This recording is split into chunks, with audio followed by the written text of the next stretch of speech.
노블레스 오블리주. 당신이 고귀하다면 고귀하게 행동하라. 또는 당신이 귀족이라면 귀족답게 행동하라.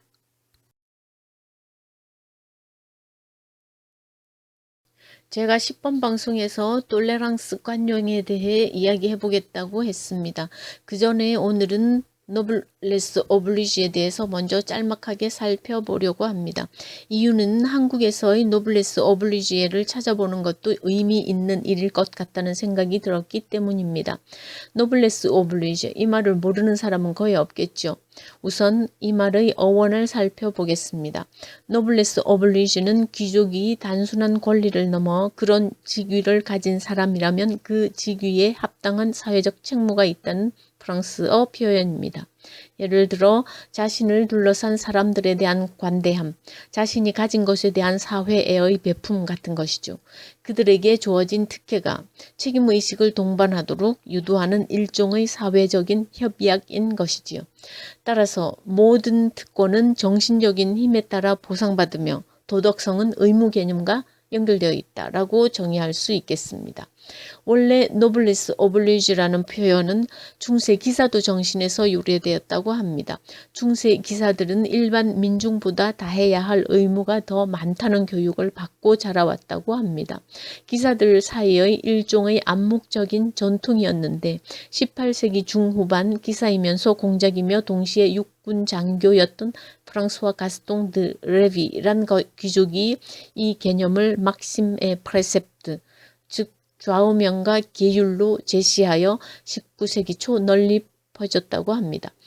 중세 기사들은 자신의 자귀가 세습됩니다. 출생에서부터 지위에 어울리지 않는 일을 하지 못하도록 교육되었으며 귀족이면서 또 시민으로서의 미덕과 군복무 같은 국가에 대한 봉사를 완수함으로써 그들 가문의 이름을 빛내게 한다는 전통인 것이죠. 계급의식이 사라진 현대는 귀족이라는 단어 대신 부자라는 단어가 그 자리를 차지하겠죠. 유명세를 타는 사람들도 마찬가지일 거고요. 다른 사람에 대한 모범 정신을 고취시키는 것이고요. 사장이 자신의 직원에 대한 아량, 돈 많은 사람의 가난한 사람에 대한 베품 등으로 해석할 수 있겠죠. 돈을 많이 버는 만큼 많이 베풀어라 라는 것으로 전이된 것이죠. 이기주의와 무관심에 대한 일종의 치유책이고요. 서양 부자들의 기부 행위가 이런 전통의 반영인 것이고요. 2019년 4월 15일 파리의 노트르담에서 화재가 났죠.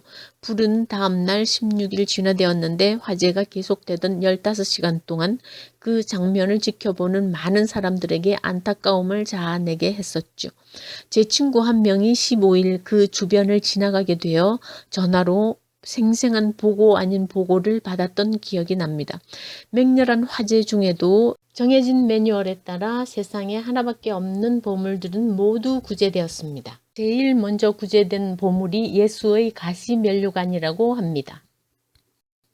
로마군이 그를 조롱하기 위해 만든 이 가시면류관은 황금색으로 칠해져 가톨릭에서 보물 1호로 그때까지 노트르담에서 보관해 왔던 것이죠.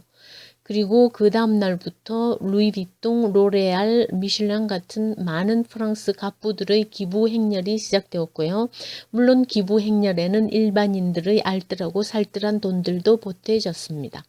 이번 시간에는 노블레스 오블리주의 유래, 의미, 프랑스에서의 예시 같은 것을 알아보았습니다. 다음 시간에는 우리나라에서 발현된 노블레스 오블리주의 예들을 살펴보면서 우리에게 자긍심을 심어준 분들을 추억하거나 찬사를 보내는 시간을 한번 가져보겠습니다. 감사합니다. 즐거운 하루 되세요. 띠띠부리였습니다.